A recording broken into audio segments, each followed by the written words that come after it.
Thinking about buying the Panasonic Lumix G100? You've probably seen the ads. The tiny, lightweight camera perfect for vloggers. The one that promises stunning 4K video and seamless smartphone sharing.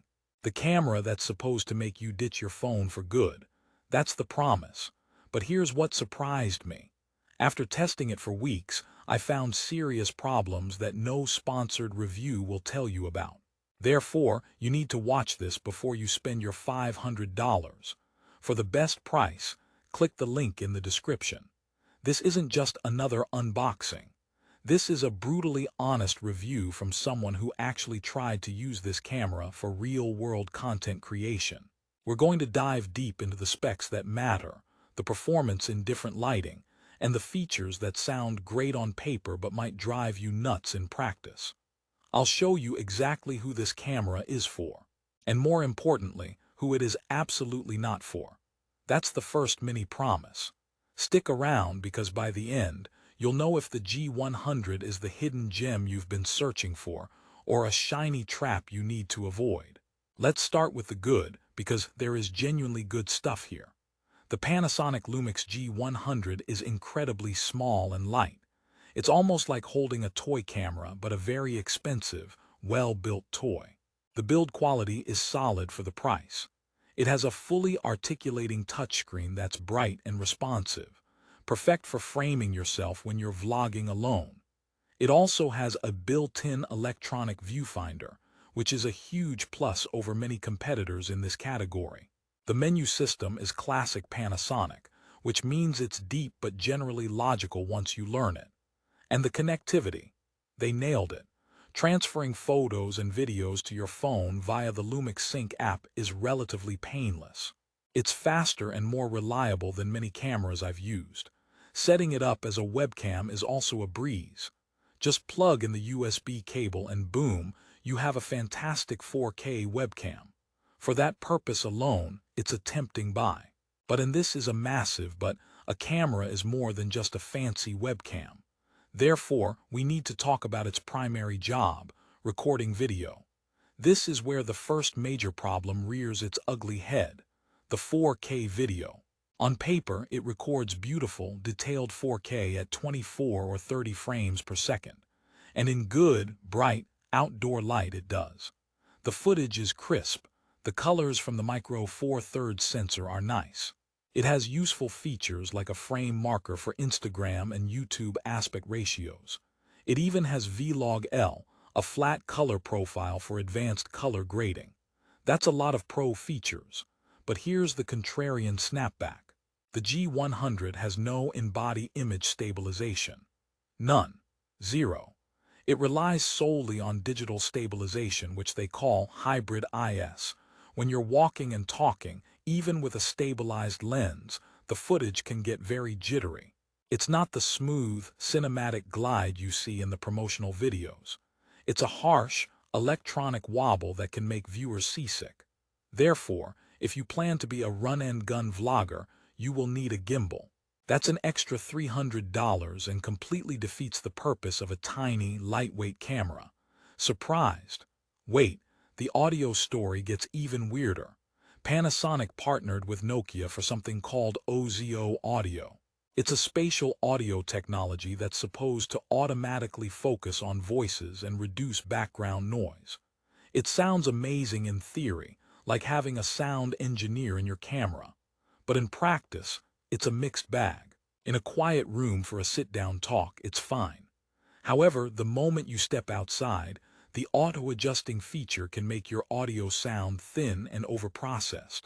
Wind noise is still a problem. The built-in mic is decent, but for serious work, you'll want an external microphone. Here's the joke. The G100's audio is like an overeager assistant who tries to help, but just ends up reorganizing your desk alphabetically while you're trying to work. It means well, but it's just getting in the way. Therefore, plan on buying an external mic. That's another cost. See a pattern here. Let's talk about the second elephant in the room, the autofocus. Panasonic uses a technology called depth from defocus contrast detection autofocus. It's accurate when it locks on, but it is not the lightning-fast, eye-tracking autofocus you get from Sony or Canon. In video mode, especially when you're moving or if your subject moves, the camera can hunt for focus. It pulses in and out, searching. In a world where your smartphone can track your eye without blinking, this feels dated. For photos of still subjects, it's perfectly adequate. But for dynamic vlogging, it can be a constant source of frustration. You'll be halfway through a great take only to realize the camera decided to focus on the tree behind you. It's like the camera has a mind of its own, and its mind is easily distracted by shiny objects. Now, let's address the battery life. It's not great. If you're recording a lot of video, you'll be swapping batteries frequently. This is common for small cameras, but it's worth noting. You'll want at least 2 spare batteries. That's another $50. The joke here is that the G100's battery life has the stamina of a toddler after a sugar crash. It's full of energy for a short burst, then it just needs a nap. Therefore, factor in the cost of extras. The $499.99 price tag is just the entrance fee. So after all these problems, who is this camera actually for? This is the resolution.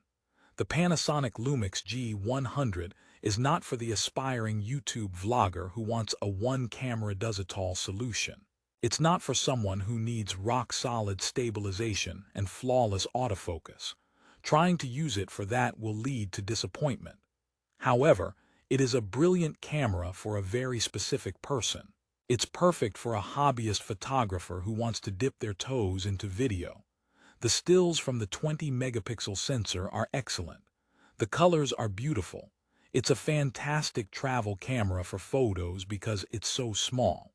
It's also an incredible webcam for streamers, podcasters, or anyone doing professional video calls. The image quality blows any Logitech webcam out of the water. And if you're a filmmaker who likes to work on a tripod with controlled lighting and manual focus, the 4K and Vlog-L features are genuinely valuable. Think of it like this. The G100 is a sporty convertible. It's fun, it looks great.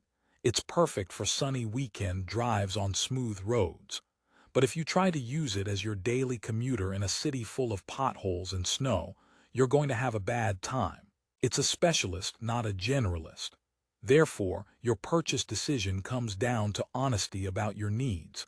Are you the sunny weekend driver type of creator?